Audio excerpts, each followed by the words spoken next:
Апсите новинар, бе, што ви е на вас?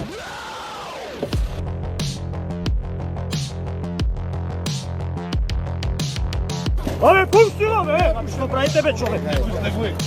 Вие нарекот италијанската држава еби ветар држава. Вашија деца? И второто прашање ми е кој евро сакате да го играм? Тешкото или шото? Кој што ќе замолам да го одговорите конкретно. Две прашања обвинител вие. Затоа ми беше прашањето. Сега, господин Рашковски, вие се конфронтирате со новинари од дека ќе видиме дали ќе покрене. Значи, прашањето е следно.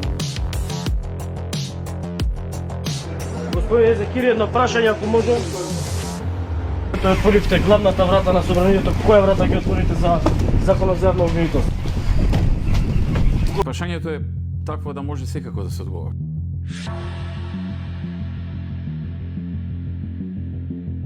Бевте во Република Северна Македонија во петок, во сабота. Северна не сум бил, у Македонија сум бил.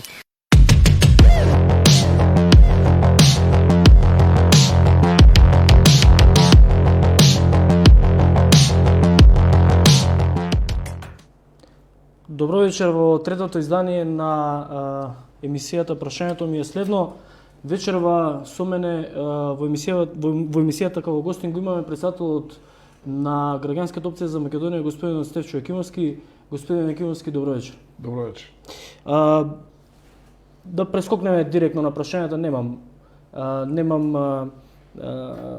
навика да правам големи најави, бидејќи сепак гостите сами за себе повеќе зборуваат. Прашањето ми е следно. Имаше едно интересно, би рекле, пројавување во македонската јавност како ликот на Бранко Црвенковски, како бивш негов сопартиец. Како ја коментирате неговата појава во македонската јавност, особено по однос на прашањето со Бугарија?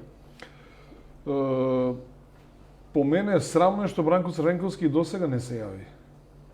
Тој буквално устана отвори за договорот со Грција, а сега веќе чашата водата ја прели чашата и по ова прашање да не се јави навистина е срамота, бидејќи како поранешен председател, не само тој, туку сите поранешни председатели имаат пензија колку што им била платата, имаат трочлена советничка група, имаат деловен простор кој го плаќа државата, имаат шофер, имаат обезбедување, имаат Мерцедес на располагање.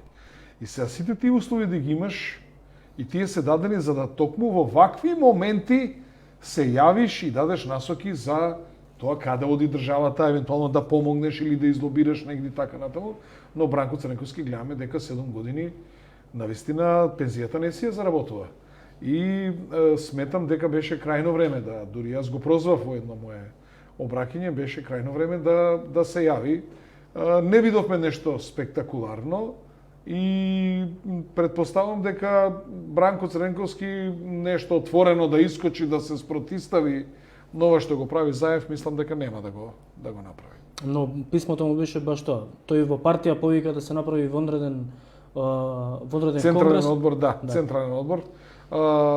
Да, меѓутоа тогаш гледате дека се заќуте, очигледно дека медиумските мегафони на Заев веднаш го карактеризираа како пензионер, како завршена приказна и од тогаш наваму гледаме дека нема реакции, што значи дека тоа било повеќе да се испере сам себе отколку да било какво покаже проактивна улога токму во оваа ситуација која што ни се случува денеска во врска со добрососедските односи со Бугарија. Околу добрососедските односи со Бугарија малку понатаму во емисијата ќе ве прашам, но она што предизвикува вистинска бура од реакции во јавноста сега во моментов е најавата за укинување на низа на предмети во основните училишта, меѓу кои што е историјата, и географијата, и биологијата, и сите они основни предмети кои што треба да ги научат, она основно знаење кои што треба да го добијат младите. Зошто мислите дека се вади историјата како предмет од наставната програма? Луѓе, овој човек, Зоран Заев, тој македонското ткиво го јаде и од внатре и од надвор. Надвор не продава на бугарите, на грците, внатре не јаде, гледате, со негови договори, двојазичности, власта гледате во држава 60% која има овакво заедницата која што има помалку од 20%. Во државата има над 60% од власта во ова држава. Што значи дека македонското национално ткиво овој човек го јаде и од внатре и од надвор, а сега што ќе историјата и така натаму, значи ова е некоја завршна фаза од уништувањето на македонизмот и на македонците. Гледате дека не претвори во граѓани на Северна Македонија. Значи оно како што има информација дека во пописот нема да има графа за националност, јас себе јавно ветувам дека јас попишувачите ќе ги избркам и ќе повикам да се бойкотира пописот доколку нема графа за националност. Уште еднаш ги прашувам, нека кажат каде јас како македонец ќе имам официјален документ дека сум македонец. Или каде може да се изразам како македонец. По дома да само можеме да збориме дека сме македонци. Тоа можат и македонците во Грција, тоа можат и македонците во Бугарија. Што значи дека нас не сведе на исто ниво, на исто рамниште како македонци и во Бугарија и во Грција. Бадиела ни ги кажува приказните дека го заштитил македонскиот национален идентитет, го заштитил јазикот и така натаму, и дека он за тоа не преговара. Зошто лаже? Да, ти не преговараш. И бугарите не ти бараат да преговараат за Македонија како држава, како нација и како јазик од 44-та навака, тие бараат да преговараш за нас како нација од пред 44-та година, и затоа цело време овој човек не прави будали, не уништува и од натре и од надвор, и очигледно дека не постои доволно свес и општествена сила, поготово интелектуална сила, и во моментот лидершипот на Македонија и интелектуалната сфера што има, значи и академијата, и интелигенцијата, и универзитетот, и институти и така натаму, практично се покажа како недостојни за вакви кризни или вакви битни моменти за македонската нација. Но колку ми се чини важна одговорноста на Зоран Заев и неговата влада во ова што ни се случува, сметам дека и опозицијата би требало да преземе некаква одговорност. Како да ја преземеме? Да земеме пушки, да одиме во планина? Гледате дека имаме работа со ненормални луѓе. Се што можеме да правиме во парламент правиме, протести правиме, цело време го актуализираме проблемот по медиуми и така натаму, значи тоа се демократски средства со кои што опозицијата може да се бори. Гледате дека воведоа кризна состојба, да не може да се собираме повеќе од четворица. И, значи, сето тоа него му дава можности да ни ги врзува рацете, односно да може евентуално утре поднесува кривични пријави, да апси и сето она што следува со кризната состојба. Значи, гледаме дека едно максимално злоупотребање и злоупотребување и на кризната, а и претходно на вонредната состојба во насока токму на претходно беа на изборите, а сега на прашањето со бугарите што сака да го направи. Мораме отворено да му кажеме и на него, и на бугарите, и на Европа. Што год Заев да ви подпише, ние тоа ќе го поништуваме. Ова нема да биде вака. Ова е ваш став или став на опозицијата? Ова е мој став, али и од оние информации што ги имам, опозицијата исто така смета дека опозицијата ќе го поништи. Што год да подпише Заев, ние ќе го поништиме. Нема да му дозволиме ова да го направи. Велите во собранието правите се што можете да правите, но во собранието сите знаеме и како беше освоено и како беше во претходниот состав барем и како на насилно доби председател на тој законодавен дом. Овој пат имаше повторно шеми, повторно се правеа уцени, се калкулираше со власта, со пратениците.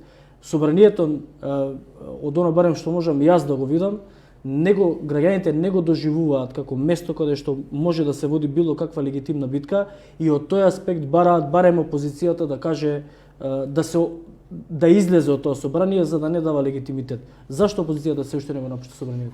Добро, ние ќе излеземе од собранието, ние гледате вчера го напуштивме, односно завчера го напуштивме собранието, си остана без, си изгласаат дневниот ред и си работат по дневниот ред.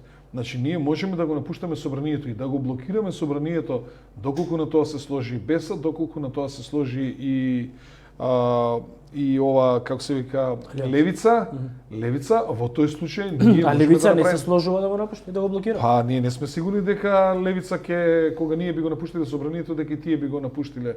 Значи ние сме сведоци на повеќе пати каде што другите пратенички групи ускокнуваат во донесувањето на дневниот ред. Кога он ќе го донесе дневниот ред, потоа ќе си ги истера законите како што сака. Значи ние да имаме целата сила кај што се и Алијанса, и Алтернатива, и Левица, и тогаш да не влеземе во парламент, тоа е сосема нешто друго.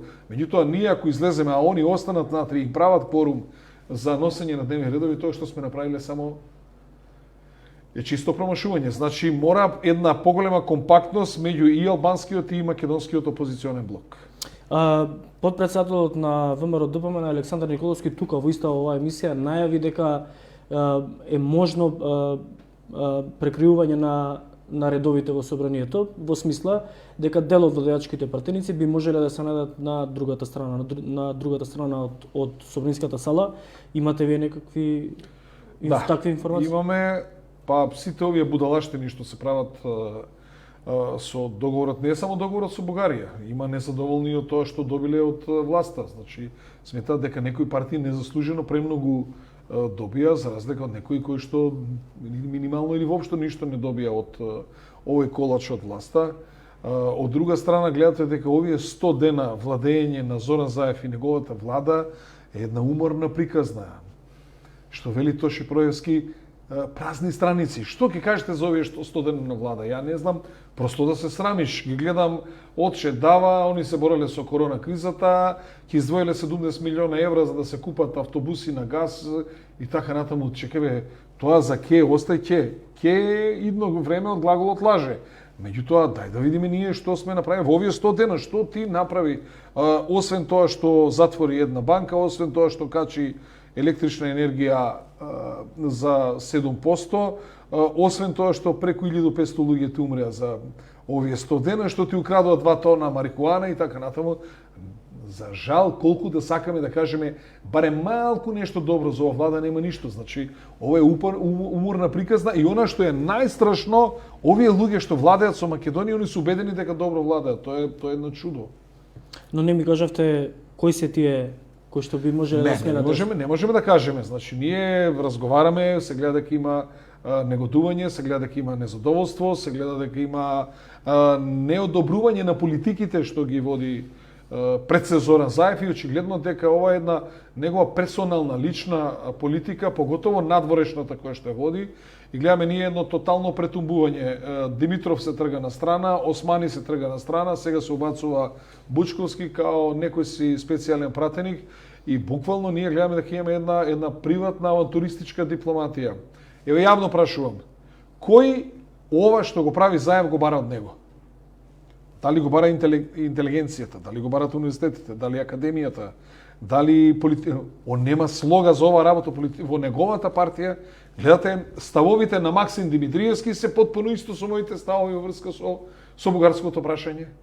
Значи, крајно опозиционо, значи, он нема консензус во неговата партија за ова прашање и не знам во чие име ова го прави, апсолутно далеко тоа дека го прави во интерес на младите генерации или не знам. Ако ја слушаме опозицијата, односно ВМРО ДПМН, ако ги слушаме нивните изјави, тогаш го прави за Бојко Борисов, на кого како што кажуваат барем опозиционерите на ВМРО ДПМН, велат дека од Бојко Борисов им е кажано дека Заев има ветено неколку македонски компании кои што би требало да станат собственост на компании блиски на Бојко Борисов, ветени телевизии, ветени рудници, веројатно за нив. Јас, да, тоа и мене ми е кажано и плюс и други работи. Како што рекол Борисов, дека тој не трси ништо што не му е обештано и второ, дека за това тој дал пари. Значи, втората битна работа што не е соопштена е она што јас имам сознание дека Борисов кажал дека за това да трси тој дал пари. Сега, кој ги зел парите, има служби во оваа држава. Нек се бават малку со тие што стварно земале пари. Нека престане се бават со опозицијата, туку нека почнат се бават со велепредавниците во оваа земја. Тоа се зборови На Бојко Борисов. Кој што и мене се пренесени дека се зборови на Бојко Борисов. Значи Бојко Борисов може да претпоставиме дека бил жртва на рекет на Зоран Заев? Не знам дали било рекет или тоа било еден стимул за добро дружење и за исполнување на обврските и така натаму. И така. Господин Јакимовски, пред да продолжиме со интервјуто, направивме мала анкета со граѓаните на Скопје. Ги прашавме што мислат за вас и што мислат за Зоран Заев. Анкетата ќе можете да ја слушнете и вие, а ќе може да ја слушнете и гледачите тука на истиот канал.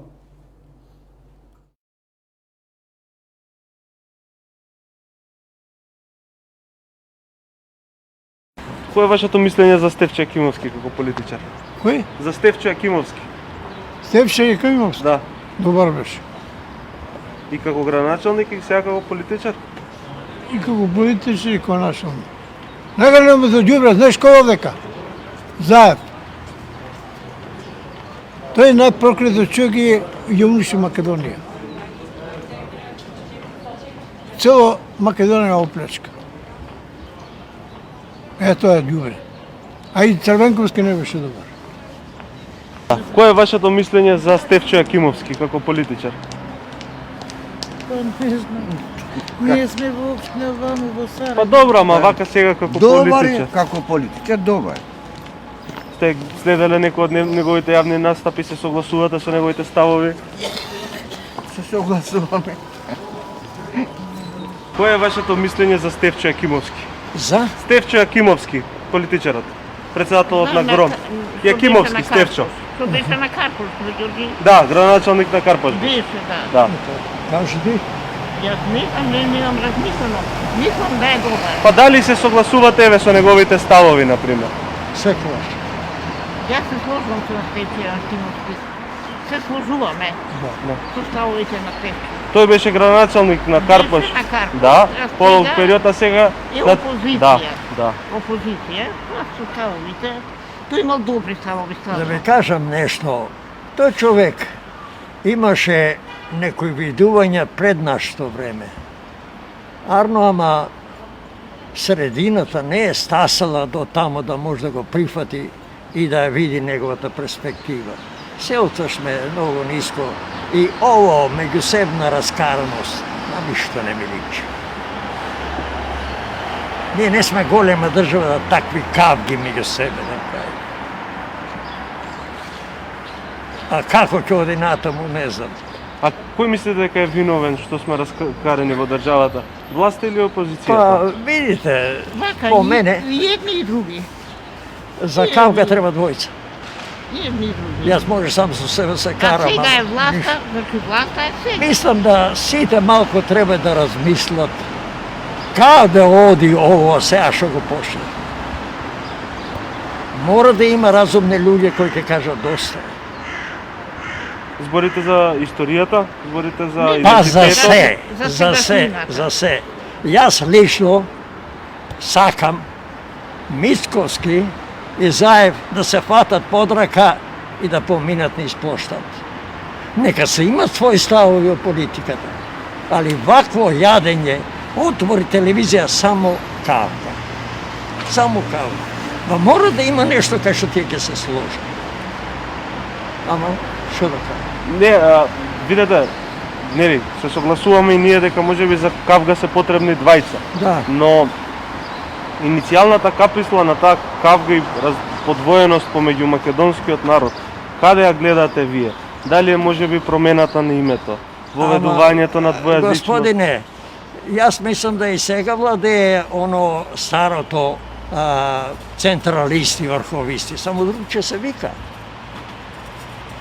Иначе истото е, кавгата не е од сега. Кавгата се влечка може со еден век. Треба да најдеме луѓе кои тоа Мислење за Стефчо Јакимовски. Туки мислиме, ова државата не сакува веќе. Не сакува оди напред со корона не иде, само перат пари, само крадат пари. Тај чиста срамота. Имаме деца, имаме фамилија, имаме родина, имаме што може да идеме во странство. да бегаме, не може да не остават. Тоа е држава. Како бегал Груевски добро беше, како Груевски го сакам како рожен брат. Овој заем, само не лаже 4 години, ке бегуваме у евро. Колко евро ке бегува он? Со 2 милиона народ ли ке бегува? Со други држави ли? Што не продаде ли? Срам да му е. Тоа е джукела. Кој е вашето мислење за Стефчо Јакимовски како политичар? Одамна беше како добар политичар. Како добар како човек. Ја лично што го знам со години. Иначе како политичар направи многу за Карпош како човек. И се согласувате ли со неговите политики? Сега што ги води проопозиција. Во да. Дали се согласувате со политиките на Стефчо Јакимовски? Да. Председателот на ГРОМ. Да. Да. Го познавате што сработил како градоначалник? Ја имаше вашата поддршка? Задоволни сте? Стефчо го познавам, јас живеам во центар, како граѓанин го познавам, ништо не го познавам, али е коректен од неговото поступање како политика го пратев, па до сега сметам дека е коректен и добро ги прати работи. Се согласувате со политиките на Стефчо Јакимовски? Не, Не? зашто се прошета многу он. А во Те однос у на... една партија, те у друга. А во однос на ставовите, не знам, за политиката во однос на името, во однос на сега договорот со Бугарија. Тоа да кажам. Да, дали се согласувате со преспанскиот договор, со договорот со Бугарија? Да, се согласувам и со овој би се согласила, зашто идни не знам младите. Ова све не тера назад злато. А би се согласиле да кажеме дека до 44-та нема македонски јазик? Не, тоа не. А па не ни гласа, не ни соработуева со такво нешто. А не, добро, ама тоа се бугарските барања. Барања, Да. нека се ги чуваат Да, барања. ама значи сега ние се наоѓаме во ситуација каде што доколку не ги прифатиме бугарските барања, Македонија не може да стане членка во Европската унија. Па ние упорни ќе бидеме. Така? Па ќе видиме. Иначе се согласувам, не го даваме ни името, ни интензитетот, ништо. Ја видовме анкетата која што денес се направи екипата на Инфомакс во Скопје. Еве гледате што мислат луѓето за Заев, што мислат за вас. Но сепак, иако мислењето за вас е добро, а за Заев е онака како што го слушнавме, се уште гласаат за Заев. Па добро, ќе видиме на наредни избори како ќе гласат. Сепак овие парламентарни избори имаше манипулации, имаше купување на гласови, им се случи на народов се некако нови изненадувања од страна на Заев и мислам дека овој обид за предавство што го направи сега со Бугарија, Заев тешко ќе може да го преживее наредната година и дека цената мора Социјалдемократскиот сојуз да ја плати на локалните избори. Но последните анкети не се, иако се неофицијални, не се објавени, сме имале увид, не покажуваат таков тренд, не покажуваат тренд на намалување на силата на СДСМ.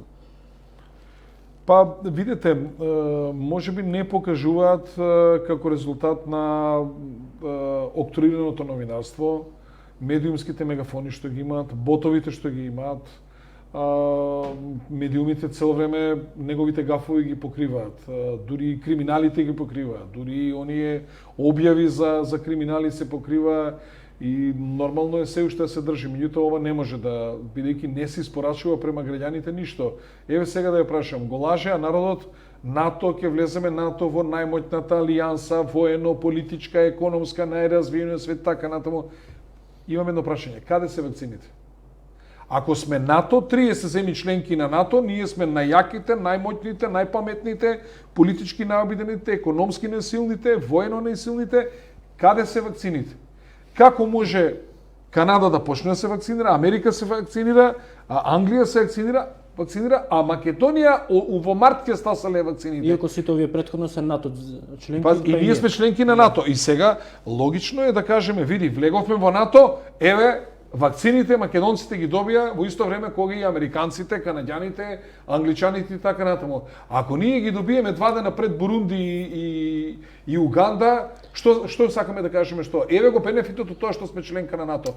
Тоа е цело време што им тврдиме. Само НАТО си стави шепа на овој дел од европската територија.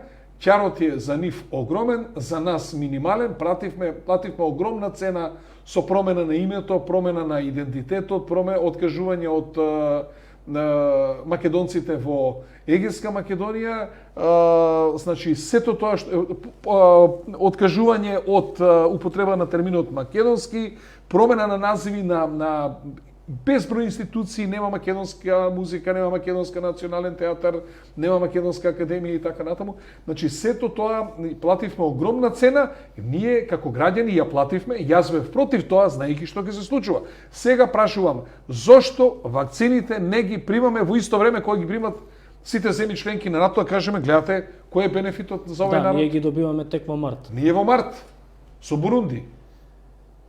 Ама членка на НАТО сме. Но имаше... Секогаш кажувам дека ние треба да си водиме сметка самите. Како што не нападна ковид кризата, како што даваме до нова година ќе имаме над 2500 мртви. До март додека стигнат вакцините ќе видиме над 5000 мртви. Ратувавме 9 месеца со учките, имавме 65 жртви. Сега за 2 дена имаме ние над 70 жртви. Дали знаеме ние што правиме?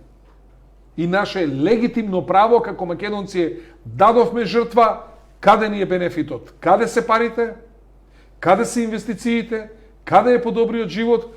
Сега имаме Трета светска војна, тоа е короната е Трета светска војна, и ова кој го смисли? Ово очигледно е направено во лабораторија. Дали се кинези, дали се американци, дали се руси, мора да има нов нирбешки процес. За ова некој мора да одговара. За ова светот мора мамичето да му го расплаче на овој кој го направи со короната. Кој сака нека биде. Дали се американци, дали се руси, дали се кинези, за ова треба да има сериозна осуда од светот, од Обединените нации, санкции за таа земја мора да има дебело кој ова го направи и кој волку жртви да направи и волку штети на светската економија. То прво ќе видиме како светската економија ќе падне во рецесија. Ова ќе биде страшно нешто. Дадовме жртва за членство во НАТО, жртвата беше името, а сега гледавме на анкетата една господја која што вели дека го поддржува Преспанскиот договор, но во исто време не дава промена на име, иако името веќе е променето. Во исто време го поддржува договорот за добрососедство со Бугарија, но не дава промена на македонскиот идентитет, иако имено за тоа се преговара. Мене ме зачудува збунетоста кај граѓаните. До толку ли е манипулирана... Тоа е симпатизер на Социјалдемократскиот сојуз, кој што вие што год да му кажете, тоа е... Значи, желбата да се биде во власта и да се биде на власт или да се има од алтруистички побуди да се кажува тоа што не треба да се кажува, тоа само кажува дека тоа е член на Социјалдемократскиот сојуз и ништо повеќе. Еве јас ќе дам пример, јас и мојата партија, ние бевме понудени да влеземе во власт и 2017 и сега бевме понудени да влеземе во власта, нема зашто да влеземе затоа што знаеме што ќе се случува. Што има поддршка од меѓународната заедница САЕФ да ја води оваа држава, тоа значи дека ние македонците уште треба да даваме. И што ќе бараме од таква влада која што ќе распродава и јасно е се гледа дека тоа е влада за која распродажба врши. Но има ли простор опозицијата некаде да се поправи? Погреши ли некаде во овие 3 години опозицијата? Во организирање зборам, во понуда, во... Тешко време преживеа опозицијата. Притисокот од власта и со поддршка на меѓународната заедница беше невидена овие 3 години. Мислам дека направивме 2 грешки. Првата грешка е кога Заев предложи да се оди на брз избори за во рок од 30 дена, на тоа требаше да инсистираме, иако морам да кажам дека албанските партии беа за одлагање, односно за 3 до 4 месеца, демек да сме влегле во НАТО и така натаму. И втората работа сметам дека никако не требаше да му ја прифатиме во одредната состојба. Никако, по ни една цена. Во одредната состојба, затоа што се види дека е злоупотреби и ја употреби токму во насока на изборите, односно го промени изборниот закон, промени начин на финансирање на партиите, промени начин на рекламирање, многу повеќе простор доби власта во однос на опозицијата, делеше пари за време на избори, а пазете, ние правиме пржинска влада во која што имаме министер за труд од опозицијата, токму да не се дели помошти за време на изборите. Имаме заменик министер за земјоделие дополнителен, да не се делат субвенции за време на изборите. Имаме заменик министер за финанси, токму за да во тоа време нема такви исплати, кај нас се случи сосема обратното, а тоа што беше директно насочено кон подкуп на граѓаните за поддршка. Имаше и министер за внатрешни работи во техничка влада до така, исто така и министер за внатрешни работи, токму да не се врши злоупотреби на денот на гласањето. Имаме над 40 документирани злоупотреби кои што не се процесуирани од страна на обвинителството и тоа е. Што требаше да прави после тоа опозицијата? Да не ги признаваме изборите, да имаме уште тензии и во време сега кога не умираат луѓето, ако власта е неодговорна, збориме за одговорна и неодговорна власт или опозиција. Гледате дека опозицијата е повеќе одговорна во однос на чувствува поголема загриженост за жртвите што ги даваме со коронавирусот во однос на власта. Кога сте го слушнале Зоран Заев да збори или Пендаровски за корона жртвите? Вучиш секој ден излегува и зборува за корона мртвите, секој ден ги предупредува граѓаните, превзема мерки, гради болници и така натаму. Ово е Бугарија не ја вади од Бугарија. Да, ние го слушаме како зборува за тешка геостратешка грешка и тоа е тоа што го слушаме од Заев во последниве. Тешката геостратешка грешка е тој на овој дел од Балканот и во Македонија. Европа нема тешка геостратешка грешка. Македонија е блокирана. Не можеш да бидеш глупав и да веруваш на бугарите кои што по дефиниција многу добро знаеме дека се многу склони кон превара. Нив им требаш додека им требаш. Кога не им требаш, тие се состојба да те продадат многу брзо и тоа се случи. Ние го предупредувавме. Еден од тие бев јас кој му велев дека нема да го затвориш, ќе го отвориш македонското прашање. И еве што му се случи, практично испадна дека тој воопшто немал договор со Бугарија. Тој воопшто нема договор со Бугарија. Сега му вадат коридорот не го градел, железници не градел, па многу сме ги напаѓале бугарите.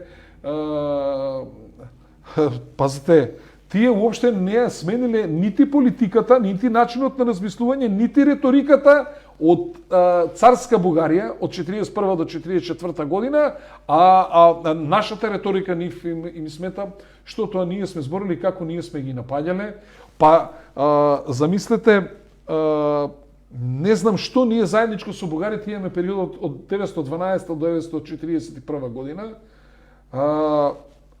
Како тоа они пред 44 година ние не сме постоеле Македонија и нашата историја била заедничка, а ние не сме биле заедно со нив туку со србите од 912 до 41 година. И знаете што велат? Не, тој период од 12 до 41 година вие сте биле окупирани. Се ние викаме кога беа бугарите не сме окупирани, сме биле окупирани. Не, кога сме биле ние, тоа била администрација, ама србите вас бе. Значи они ни кажуваат и ние кој нас не окупирал. Кога не сме биле окупирани, ние испаѓаме како да сме како се вика, како да сме умоболни, целата нација, како да воопшто немаме перцепција за тоа што ни се случува. Очигледно дека овие луѓе, односно бугарите, си играат мајтап со нас македонците и мислам дека сериозно треба да се нагази на тоа. Велите нема договор помеѓу Заев и Бугарија, но има практично. Еве сега пред малку го дискутиравме.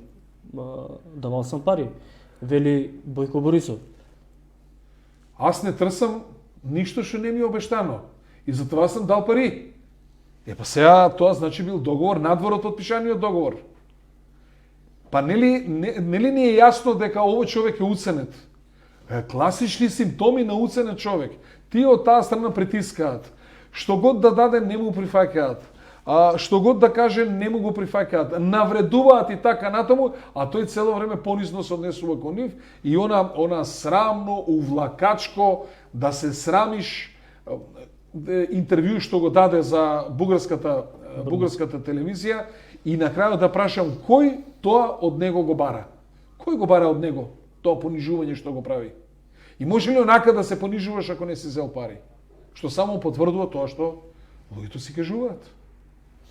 Македонија е блокирана на патот кон Европската унија. Во моментов преговорите може да продолжат или да се крене ветото само доколку се прифатат апсолутистичките барања. Апсолутистичките барања малку ги коментиравте, ќе ви оставам да ги искоментирате до крај и ме интересира како опозиција, како коалиција во опозиција, дали имате план Б? Прво, дали не ги научивме Европа и странците како се однесуваат? Буквално на песна на Желко Самарџич у октомвру биче у ноемвру, у новемвру биче у децемвру и така натаму. Вие гледате, требаше на 1 декември да ни се каже дали ќе ги почнеме преговорите. Па и на 11, па и тоа ќе биде вчера на 14 или 15 кога беше. Па сега тоа ќе видиме, може да ќе биде во март. Значи, цело време тоа така на одлагање ни го прават, да ние цело време имаме надеж.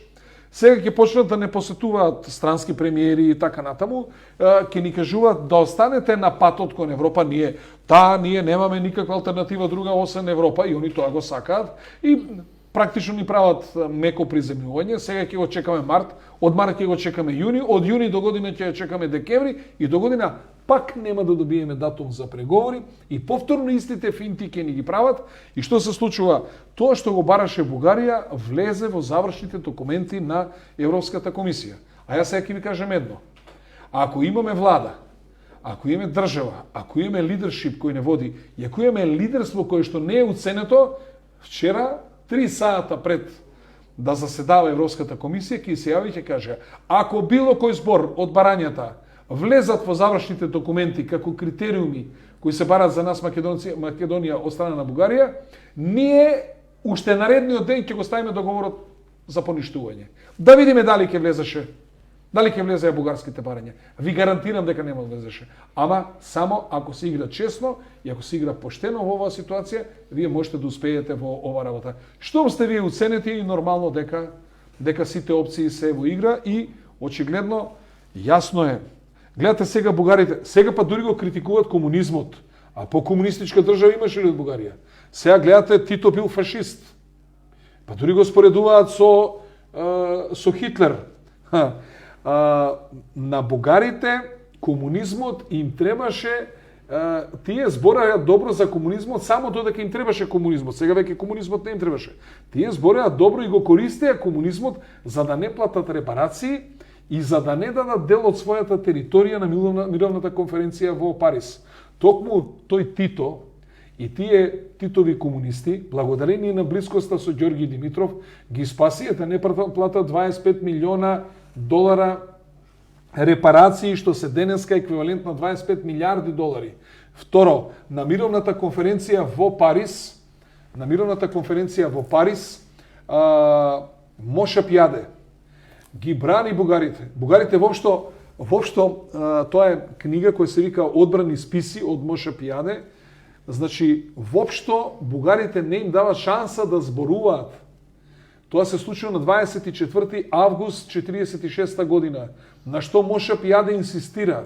Прекинуван е повеќе пати од англискиот представник, па дури од американскиот. Се вклучува и Молотов. И дури на 27 им дозволуваат на бугарите да се бранат, зашто грците бараат 60 км во длабочина, 480 км во должина бараат територија од бугарите. Значи 60 на 480. За да појасно им стане на гледачите, тоа значи како од грчка граница до Неготино да ви бараат да влезат и 480 км во должина.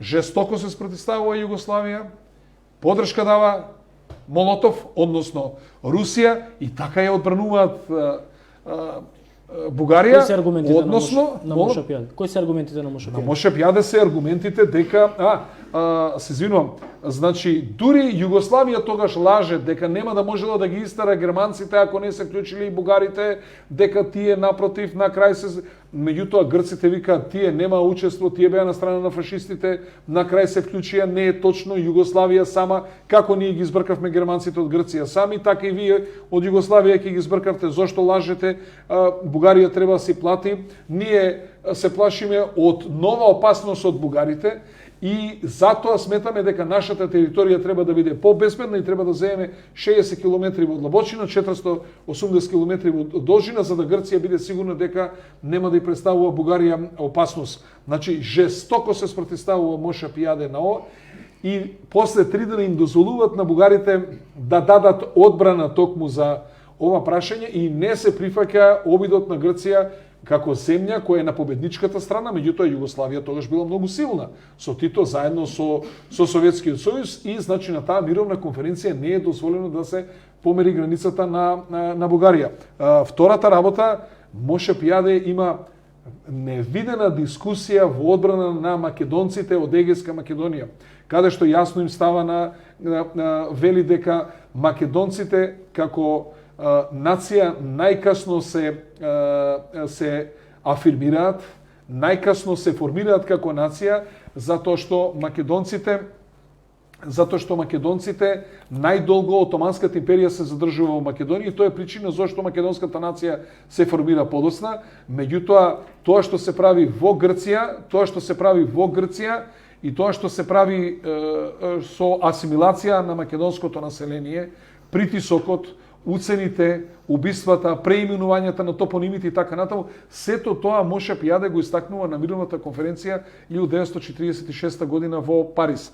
Значи, Титова Југославија толку пријателски се однесуваат према Македонија и према Бугарија, благодарејќи на Ѓорги Димитров и добрите односи на Тито со Ѓорги Димитров, практично они се спасуваат и од репарациите и од обврската да дадат дел од нивната територија на Грција, односно тоа значи дека цела Пиринска Македонија би попаднала во таа ситуација во Грција.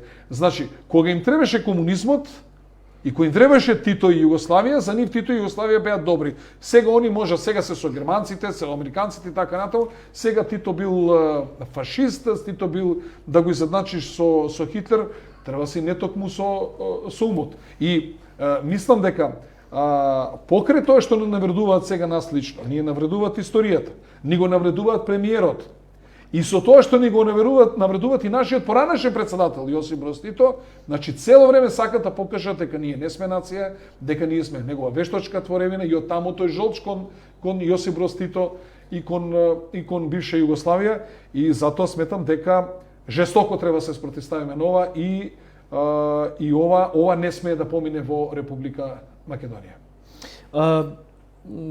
Најавивте, ќе се вратам малку околу прашањата дома, а тоа се она што највеќе мислам дека ќе направи, ќе предизвика револт кај јавноста е, го споменавме на почетокот, пописот, во кој што се најавува да нема... Се извинувам, ја спомнавте за план Б. За мене план Б е поништување на договорот со Бугарија.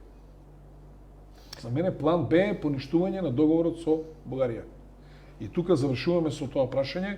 На светот мора да му покажеме дека не го даваме идентитетот, нема шанси да полемизираме околу јазикот, нема шанси да полемизираме околу македонската икона Гоце Делчев, нема шанси да им дозволиме ревизија на оние што биле фашисти и оние што цело време се играле дворски игри токму кон нас македонците. Ако се застане машки на таа работа, тоа значи дека ние за навек како македонци ќе се ослободиме од бугарите и од евентуално наше припојување кон Бугарија, што е крајна цел на Бугарија. И уште една работа ќе ви кажам. Се фалат бугарите дека први не признале. Па не признаа први, за да се тргнем од Југославија, за можат сега ова што ни го прават да ни го прават. Тоа беше една нивна дволична игра. Не признаа што толку многу не сака, туку полесно сметаат дека ќе не голтнат ако ние не сме заедно со Србија, односно не сме заедно со Југославија. Или втората теза што велат дека ни дале 2001 година, ни дале 30 тенка Т-34. Еве сакам да ги прашам, како ни дадоа тенкови Т-84, туку Т-3 или Т-72? Па тие пред да влезат во НАТО мораше да ги стопат тие тенкови што ќе ги носат на топење, не ги дадоа нас како наслепци. Односно, потоа ние тие тенкови, да ве подсетам кој ги стопи. Владо Бучковски како министар за одбрана во 2004 година ги стопи тие 3 години потоа ние ги стопивме И тие набавуваше Не е битно тоа што него што кажуваат дека ни дале оружје што требаше да го стопат Не, и го важно дадат на е заради Македонија. тоа што Бучковски набавуваше тенкови токму. Али главната бугарски работа партнери- зашто не призна беше за да може да не тргнат во Југославија и за да можат полесно да не проголтаат. И уште една многу битна работа. Првата грешка што се прави во Македонија прави Љупчо Ѓоргиевски со подпишување на декларацијата 99 година со Иван Костов. Таа декларација за добрососедство нив им требаше за да влезат во НАТО. Без таа декларација ти нема да влезе, а потоа и во Европската унија. Значи, ние подпишавме договор како наивковци и со помош на политичари кои што не се дозреани и не ја познаваат добро дипломатијата, не ги познаваат геостратешките поместување овде на Балканот или аспирации што ги имаат, им направивме услуга на бугарите за да се влезат во НАТО, а сега еве нас, гледате како не на пивок, него на добар огин не печат. Важно е за Владо Бучковски заради тоа што Владо Бучковски подоцна тие тенкови ги поправаше со тенковски делови со набавени преку бугарски партнери. Денес Владо Бучковски за тој бизнис е и специјален представник на македонската влада во Бугарија во преговорите. Затоа и го споменав. Сега да се вратиме малку на пописот, бидејќи сметам дека тоа е жолчно прашање, ќе биде во нареднава година. Во пописот кој што треба да се случува април-мај се предвидува да нема графа за националност. Која е идејата со немањето графи? Што е намерата на владата? Како ќе има графа националност, ако се пишеме македонци, директно сме во спротивност со договорот со Грција за добрососедство. Значи, таму сме ние граѓани на Република Македонија. Како националност ќе пишат граѓани на Република Македонија? Албанците ќе се пишат албанци, ромите роми, србите срби, турците турци, власите власи ќе се пишат, македонците како ќе се пишат граѓани на Северна Македонија. И затоа сакаат во овој попис да нема графа. Јас отворено кажувам дека тоа нема да го подржиме, ќе повикам на бойкот и тие што ќе дојдат да попишуваат кај мене дома без разлика на било какви последици, буквално ќе бидат избркани од мојот двор, нема шанса да се попишувам ако нема графа за што сум по националност. Мислите дека има некаква корелација оваа најава за ревидирање на процесот на добивање на државјанство? Со кој што се предвидува 70.000 државјанства за косовски државјани?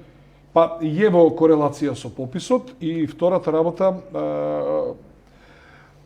значи ние мораме да направиме начин за добивање на државјанство како се добија во Европа, бидејќи сакаме да се приближиме кон земјите членки на Европска унија, така треба да се добие државјанство во Македонија. Јас колку што знам, например, Германија треба да си 7 години жител во Германија, да работиш, да имаш докази и така натаму, да полагаш германски јазик и ти автоматски го добиваш нивното државјанство, да немаш полициско досие, да не си терорист и сето тоа што е потребно. Ако е тоа така во Европа или во повеќето земји, тоа така ние треба да го направиме. Ама ако велиме дека доволно да бидеш 4 години, да имаш 2 сведока, тоа испадна како, видите, што прават пак комунистите. Како од 45-та навака, донеси 2 сведока дека си бил партизан или курир и нема проблем, ќе добиеш боречка пензија доживотно, ќе добиеш станови, значи, нема тоа логика. Сега јас читав изјавата на една пратеничка албанка која вели дека мајка 50 години живее во Македонија, нема државјанство. Тоа е страшно и тоа е недозволиво. Меѓутоа, ако навистина имаме луѓе кои што живеат по 30, 40, 50 години, тогаш ајде да го направиме кој живее над 20 години во Македонија, нека донесе 2 или 3 сведока и одредени докази, нема проблем ќе донесе. Како тоа она живее 50 години во Македонија, а ние во услов оставаме само 4 години. Зошто 4 години? Како е во Европа за добивање на државјанство, така треба се добие македонско државјанство и ни повеќе ни помалку, ништо повеќе од тоа. Малку на економија. Од 2003 до 2004 сте министр за економија, од 2004 до 2006 министр за труд и социјална политика, градоначалник 2000 до 2003, а потоа од 2009 до 2017. Ако некого треба да го прашам за економија, тоа сте вие. Рецесија за прв пат по 20 и неколку години. Да. Рецесијата ќе биде неминовна и таа ќе биде светска рецесија. Не веќе сме во рецесија, Македонија е веќе во рецесија. Да, Македонија е во сериозна рецесија, таа е далеку над проектираното од 3, тамо колку беше 3,9, ние сме веќе 5,9, до крајот на годината веројатно ќе биде и посилна.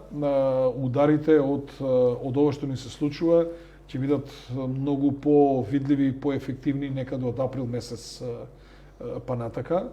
Владата не лошо, туку катастрофално се справува со овие работи. Клучот беше веднаш да се потикнат битни државни капитални инвестиции, да се градат пруги, да се градат мостови, да се градат хидроцентрали, да се градат патишта, да се градат објекти, значи да се покренат јавните работи. Не на луѓето ти да им даваш по 100 евра, што ќе направат со 100 евра? Ние требаше да направиме потез со кој што економијата, луѓето ќе работат и ќе си ги заработат парите. Кога вие ќе имате, например, 100.000 луѓе вклучени во јавни работи, тие 100.000 луѓе, например, сите треба да носат работничко дело. Сите треба да имаат кондори. Значи, некои фирми треба за нив да сошијат 100.000 одела. Тие 100.000 луѓе денеска треба да се однесе јадење. Тоа што го прават, тоа што го произведува, значи, други индустријски гранки се поврзани. Ние нема да бевме во ваква рецесија, луѓето честно ќе си ги заработуваа парите и изгора на тоа ке се полнеше државната каса. Ова е сосема погрешна политика во која што се даваат плати на фирми кои што немаат работа. Како ќе го држите вие работникот ако немате работа? И сега уште на тоа ви ставаат услов, ако се земал пари државни, не смееш да го отпуштиш. Добро, ти 3-4 месеца, ако немаш работа, предходно си зел пари, не можеш да го отпуштиш работникот. Ќе ги отпуштиш на крај работниците, ќе ти отиде фирмата во стечај, ќе пропаднеш и ти како предприемач. Клучот е сега да ги задржиме предприемачите.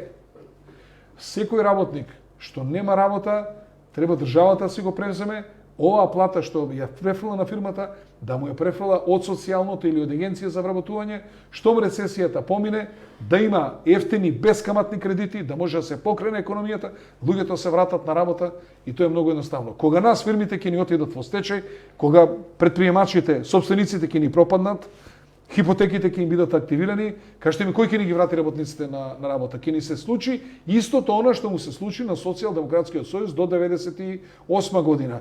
Значи, ги штитеа работниците да не одат, да не бидат отпуштени како резултат на намалениот обем на работа, туку да мора сите да останат, на крај ни пропаднаа фирмите, отидоа во стечај, работниците останаа без работа, останаа без придонеси, зимавме кредити од Светска банка за да им плаќаме и придонеси, и принадлежности за завод за вработување и така натаму, и наместо тие луѓе денеска, или поголем дел од тие луѓе да имаат солидни пензии, луѓето се со по 10.000 еври пензија, имавме огромна штета на економијата, огромен пат, тешко се рестартираат компании кои што ќе пропаднат и сега повторно по истата шема иде Социјалдемократскиот сојуз и за мене е скроз погрешно и ќе видите дека имаме страшни последици како држава. Долгот надмина 60% од јавниот долг, зборам, од БДП. Има најави за валутни бордови, за такви работи. Ама вие се сеќавате на оној заменик министер Кирен Наумов кој што јавно прозиваше Кирен Наумов сега е директор на Банка за развој. За развој, да не смеат да дават неблагајнички записи, значи обврзници, да не смеат да купуваат од државата, дека тие ќе им се потоа ќе сносат реперкусии, да не се задолжувала државата и гледаме вие дека откако Социјалдемократскиот сојуз дојде за овие 3 години на власт, гледате вие дека 2 милиарди евра. Знаете ли колку многу пари се 2 милиарди евра? Цела македонска приватизација чини 1.760 милиони евра. Цела македонска приватизација. А ние 2 милиарди вака се задолживме. Знаете ли колку чини хидроцентралата Чебрен заедно со Галиште? Тоа треба да биде втора по големина брана во Европа, 192 метри висока, и треба да произведува голема количина електрична енергија, односно, бидејќи таа дава така наречена вршна струја. Кога вие имате испад негде во некој систем на Балканот, тогаш веднаш Чебрен во рок од 3 минути, например, има испад во Романија, во рок од 3 минути романците имаат струја благодарение на Чебрен, бидејќи таа ќе биде хидроцентрала со многу голема, мислам дека е на 600 мегавати, со голема моќност И таа е, знаете ли каков интерес? Таа е скапа струја. Кој е интерес за Македонија? Знаете ли што значи таа хидроцентрала треба да се гради 15 години, да се ангажира градежната оператива? И таа чини 650 милиона евра и ние за Чебрен и Галиште сонуваме од 64-та година до денеска. Од 1964 година. И не можеме да ја направиме, а 2 милиарди вака се задолжиме и гајле си најме си тераме. Ние ги фрливме, ги задолживме. И да знаете 3-4 брани. дека ќе дојдеме у ситуација да ние годишно враќаме по 3-400 милиона евра само камати, без главница. Само камати. План? План? Чаре?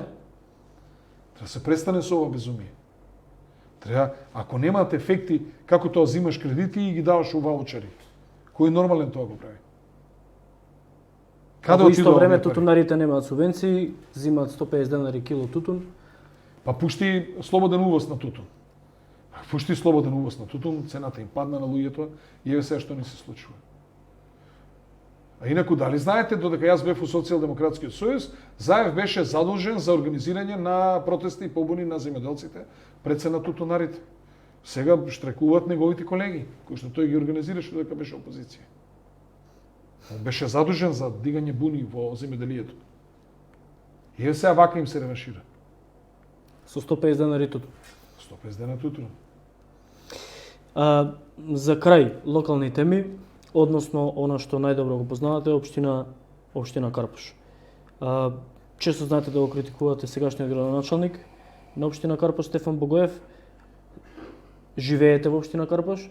Се промени ли нешто во општина Карпош? На подобро. Па, Гледате ли промена после... Јас не го критикувам, си се критикува сам. Со неговото неработење, со неговата безидејност и обично реагирам доколку евентуално некаде бидам прозван и тогаш буквално му кажувам се што имам да му кажам. Еве во моментов граѓаните на Карпош нека проверат дали негде по улиците на Карпош или во некоја населба или во некој ќошенце има жив багер во општина Карпош или ваљак. Дали една коцка негде се мести. Значи, буквално не се работи ништо. Дали е хигиената на ниво на кое што требало да биде. Кога Стефче Јакимовски станал градоначалник на општина Карпош, имавме 47 диви депонии. Општина Карпош ме остави без ни една дива депонија. Без ниту една дива депонија. Општина Карпош има најдобра инфраструктура со фекална и атмосферска канализација. Али зашто? Затоа што изградивме 45 километри фекална и атмосферска канализација. Затоа нема проблеми кои ќе има порои, кои се топат дождови сетото. Имаме 250 километра патна инфраструктура направена. Со дупло повеќе од тоа тротоари. Значи сите улици се направени, граѓаните возат од 227 улици, 215 улици се комплетно реновирани. Останати се само уште 10 улици. И на така среда на општина вие покажувате една тотална апатија и ништо повеќе. Што поразлично би направили? Што треба да пофалиме? Не ми е јасно, еве сакам да пофалам, наследникот што е помене да го пофалам. Ден на општина да не се одбележува. Можете ли да замислите? Ама тоа е матрица на Социјалдемократскиот сојуз. Јас кога прв пат станав градоначалник 2000 година, за прв пат почна да се прославува денот на општината. За прв пат се прослави 25 години од постоење на општината. Издадовме книга за тие 25 години. И за 45 години издадовме исто така. Спремивме да се издаде книга. Прв пат почна прослави да граѓаните, децата, учениците од најмал возраст знаат дека постои општината, од кога постои и така натаму. Дали е мрднато негде ван границите на Македонија? Велеше дека нема што тој да се дружи, да се братими со општини од бивша Југославија. Он со европски општини. Кажете ми со која европска општина? Со која? Од Табановци не се искочени. Навистина европски општини има и на Балканот. 54 фасади изградивме. Како ќе изгледа? Се сеќавате на онаа зграда Љупенка, Карши, бензинската пумпа на Мак Петрол на булевар Октомвриска револуција, на што изгледаше? Таа фасада 250.000 евра начини. Таа фасада начини 250.000 евра. И не само таа, и другата румунска кула, и онаа кај Симпо. 54 фасади. Имате план на следните локални избори да излезете на на Мегдан повторно? Знаете што, сега се уште е тоа рано за тоа прашање да се Можеби не ве, да се можеби зборува. да понудите ваш кандидат. И искрено да ви кажам, значи сите овие години ние немаме одржано ниту еден прес против Стефан Богоев. Буквално го ставивме слободен да работи, за разлика од него, значи тие мене ми правеа протести, ми блокираа улици, измислуваа приказни, кажува приказни дека Стефче Кимовски има 80 стана, дека секој граѓани на Карпуш ми вика добро утро комшија и така натаму, тоа се нивните приказни и ние настапивме на таа изборна кампања со слоганот резултати, а не приказни и очигледно дека еве ги приказните што ги кажуваше Социјалдемократскиот сојуз и Стефан Богоев, приказните си се приказни, ама резултати во Карпош нема. И граѓаните на Карпош веројатно се среќни што претходно им имале мене за градоначалник, затоа што немат проблеми со фекална, со атмосферска канализација, возат по комплетно нови улици, тротоари решени, осветлување, немате место каде што не ви е осветлено, сите школи реновирани, само уште 2 градинки останаат да се реновираат, значи све средено тип-топ и може да дојдат и градоначалници кои буквално ќе го преспијат мандатот после моето битисување во општина Карпуш. И очигледно дека отприлика имаме и таква ситуација. Господине Јакимовски, ви благодарам за вечерашното гостување во прашањето ми е следно. Со вас, драги гледачи, се гледаме повторно во недела, во тешки муабети во 22 часот на каналот на Инфомакс. Следното интервју го правиме следниот четврток. Ви ветувам исто така интересен гостин. До тогаш останете со здрави. Апсите новинар, што ви е на вас?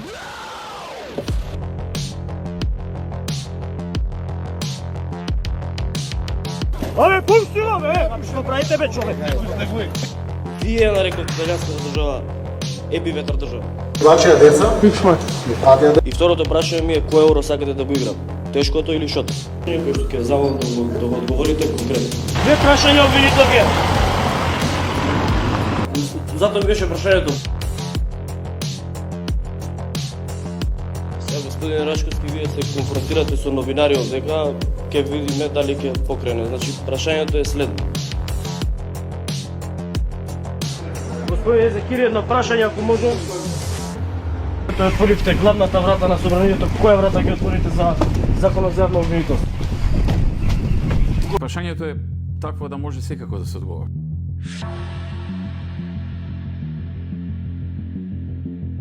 Бевте во Република Северна Македонија во петок, во сабота. Северна не сум бил, у Македонија сум бил.